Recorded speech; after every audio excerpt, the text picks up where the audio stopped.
ಜೀವನ ಸರಿ ಹೋಗುತ್ತೆ, ವಿದ್ಯಾರ್ಥಿಗಳು ವಿದ್ಯಾಭ್ಯಾಸ ಕಲಿತಾರೆ, ಒಳ್ಳೊಳ್ಳೆ ನೌಕರಿಗಳಿಗೆ ಹೋಗ್ತಾರೆ ಅನ್ನೋ ಒಂದು ಮಾಹಿತಿ ಮತ್ತು ವಿಷಯ ಈ ರಾಜ್ಯದಲ್ಲಿದೆ. ಹಾಗಾಗಿ ತಂದೆ ತಾಯಿಗಳು ಕಷ್ಟಪಟ್ಟು ತಮ್ಮ ಮಕ್ಕಳನ್ನ ಓದಲಿಕ್ಕೆ ಧಾರವಾಡಕ್ಕೆ ವಿದ್ಯಾರ್ಥಿಗಳನ್ನ ಕಳಿಸ್ತಾರೆ. ಸ್ನೇಹಿತರೆ, ಗೊತ್ತಿರಲಿ, ರಾಜ್ಯದ ಪೊಲೀಸ್ ಇಲಾಖೆ ತುಂಬಾ ಸ್ಟ್ರಾಂಗ್ ಆಗಿತ್ತು ನಮ್ಮ ರಾಜ್ಯದಲ್ಲಿ. ಯಾವುದೇ ಅಕ್ರಮ, ಅನೈತಿಕ ಮತ್ತು ಕ್ರಿಮಿನಲ್ ಆಕ್ಟಿವಿಟೀಸ್ ನಡೆದ್ರೆ ಕರ್ನಾಟಕ ಪೊಲೀಸ್ ಅವ್ರ ಹತ್ರ ಸಿಕ್ಕೊಂಡ್ರೆ ಮುಗಿತು, ಅವರು ಹೊರಗಡೆ ಬರಲ್ಲ, ಬದುಕಕ್ಕಾಗಲ್ಲ ಅನ್ನೋ ಒಂದು ಕರ್ನಾಟಕದ ಒಂದು ಇತಿಹಾಸ ಇತ್ತು ಪೊಲೀಸರದು. ಸ್ನೇಹಿತರೆ, ನಿಮ್ಗೆ ಗೊತ್ತಿರಲಿ, ಇವತ್ತು ಗುಜರಾತಿನ ಪೊಲೀಸ್ನವರು, ಮಹಾರಾಷ್ಟ್ರದ ಪೊಲೀಸ್ನವರು ಕರ್ನಾಟಕಕ್ಕೆ ಬಂದು ಡ್ರಗ್ ಫ್ಯಾಕ್ಟರಿಗಳನ್ನ, ಡ್ರಗ್ ಪೆಡ್ಲರ್ಗಳನ್ನ ಹಿಡಿಯುವಂತ ಕೆಲಸವನ್ನ ಮಾಡ್ತಾ ಇದ್ದಾರೆ. ನಮ್ಮ ಕರ್ನಾಟಕದ ರಾಜ್ಯದ ಪೊಲೀಸ್ ಇಲಾಖೆ, ರಾಜ್ಯ ಸರ್ಕಾರ, ಹೋಮ್ ಮಿನಿಸ್ಟರ್ ಇವರೆಲ್ಲ ಏನ್ ಮಾಡ್ತಾ ಇದ್ದಾರೆ ಅನ್ನೋ ಒಂದು ಅನುಮಾನ ಇವತ್ತು ವಿದ್ಯಾರ್ಥಿ ಪರಿಷತ್ತು ಮತ್ತು ವಿದ್ಯಾರ್ಥಿ ಸಮುದಾಯಕ್ಕೆ ಕಾಡ್ತಾ ಇದೆ. ಸ್ನೇಹಿತರೆ, ನಿಮ್ಗೆ ಗೊತ್ತಿರಲಿ, 15 ವರ್ಷ 20 ವರ್ಷದ ಯುವತಿಯರಿಗೆ ಇವತ್ತು ಹುಬ್ಬಳ್ಳಿ ಧಾರವಾಡದಲ್ಲಿ ಗಾಂಜಾ ಸಲೀಸಾಗಿ ಅವ್ರ ಕೈಗೆ ಸಿಗ್ತಾ ಇದೆ. ಆದ್ರೆ ಅದೇ 15 ವರ್ಷ, ಅದೇ 20 ವರ್ಷ ಪೊಲೀಸ್ ಇಲಾಖೆಯಲ್ಲಿ ಎಕ್ಸ್ಪೀರಿಯನ್ಸ್ ಇರುವಂತಹ ಪೊಲೀಸ್ ಅಧಿಕಾರಿಗಳಿಗೆ ಇವತ್ತು ಗಾಂಜಾ ಪೆಡ್ಲರ್ಗಳನ್ನ ಹಿಡಿಯುವಂತ ತಾಕತ್ ತೋರಿಸ್ತಿಲ್ಲ. ಯಾಕೆ ಅನ್ನೋ ಒಂದು ಅನುಮಾನ ನನಗೆ ಬರ್ತಾ ಇದೆ. ಇವತ್ತು ನಮ್ಮ ನಡುವೆ ಕಮಿಷನರ್ ಶಶಿಕುಮಾರ್ ಸರ್ ಇದ್ದಾರೆ. ಅವ್ರ ಮೇಲೆ ನಮಗೆ ಗೌರವ ಇದೆ, ಅವ್ರ ಮೇಲೆ ನಮ್ ನಂಬಿಕೆ ಇದೆ. ಹುಬ್ಬಳ್ಳಿ ಮತ್ತು ಧಾರವಾಡ ಅವಳಿ ನಗರಗಳನ್ನ ಗಾಂಜಾ ಮುಕ್ತ, ಡ್ರಗ್ಸ್ ಮುಕ್ತ, ಅಕ್ರಮಗಳ ಮುಕ್ತವಾದಂತ ಹುಬ್ಬಳ್ಳಿ ಮತ್ತು ಧಾರವಾಡ ನಗರವನ್ನ ನಮ್ಮ ವಿದ್ಯಾರ್ಥಿ ಸಮುದಾಯಕ್ಕೆ ಅವರು ಕೊಡಬೇಕು ಅನ್ನೋ ಬೇಡಿಕೆಯನ್ನ ಇವತ್ತು ಹುಬ್ಬಳ್ಳಿ ಧಾರವಾಡದ ವಿದ್ಯಾರ್ಥಿಗಳ ಪರವಾಗಿ ನಾವು ಅವರಿಗೆ ಆಗ್ರಹ ಮಾಡ್ತಾ ಇದ್ದೀವಿ.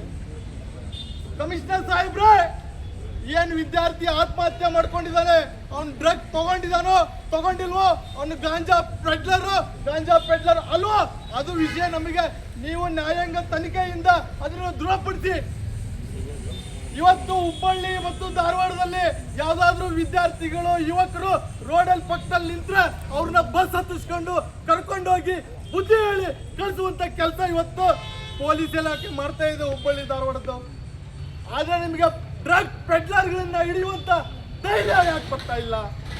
ಹುಬ್ಬಳ್ಳಿ ಮತ್ತು ಧಾರವಾಡವನ್ನ ಡ್ರಗ್ಸ್ ಮುಕ್ತ, ಗಾಂಜಾ ಮುಕ್ತ ನಗರವನ್ನು ಮಾಡ್ಲಿಕ್ಕೆ ಯಾಕೆ ನಿಮ್ ಕೈಗೆ ಆಗ್ತಾ ಇಲ್ಲ?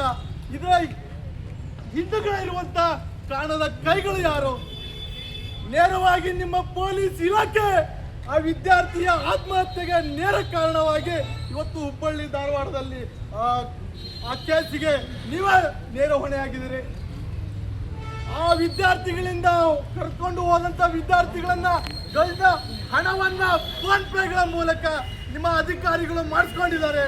ಅದರ ಸ್ಕ್ರೀನ್ ಶಾಟ್ಗಳು ಸಿಕ್ಕಿದೆ, ಮೀಡಿಯಾದಲ್ಲಿ ಬಂದಿದೆ. ಅವ್ರ ಮೇಲೆ ಏನು ಕ್ರಮವನ್ನು ತಗೊಂಡಿದ್ದೀರಿ ನೀವು?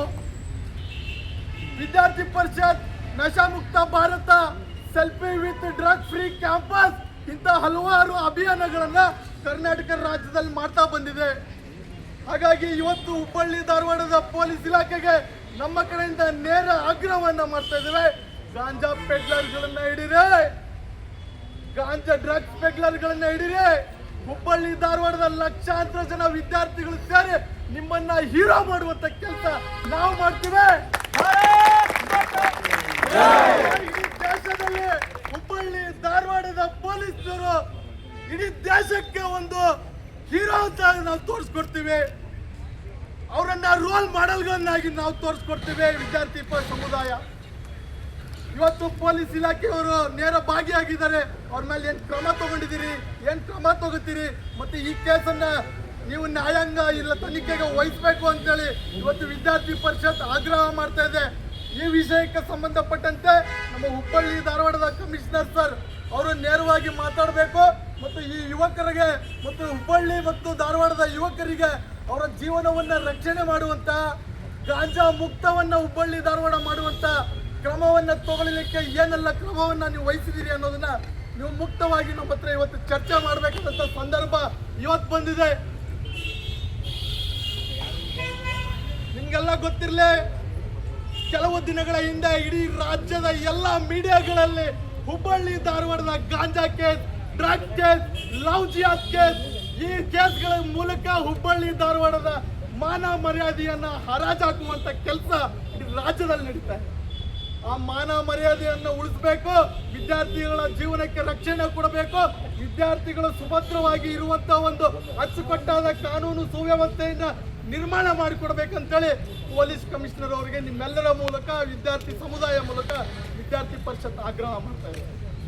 ಹಾಗಾಗಿ ಈ ಹೋರಾಟವನ್ನು ಉದ್ದೇಶಿಸಿ ನೀವೇನು ಕ್ರಮವನ್ನು ತಗೊಂಡಿದ್ದೀರಿ ಅನ್ನೋದನ್ನ ನಮಗೆ ಓಪನ್ ಆಗಿ ಮೀಡಿಯಾ ಇದೆ, ವಿದ್ಯಾರ್ಥಿಗಳಿದ್ದಾರೆ, ನೀವು ಹೇಳಬೇಕು ಅನ್ನೋ ಒಂದು ನಮ್ಮ ಆಸೆ ಇದೆ.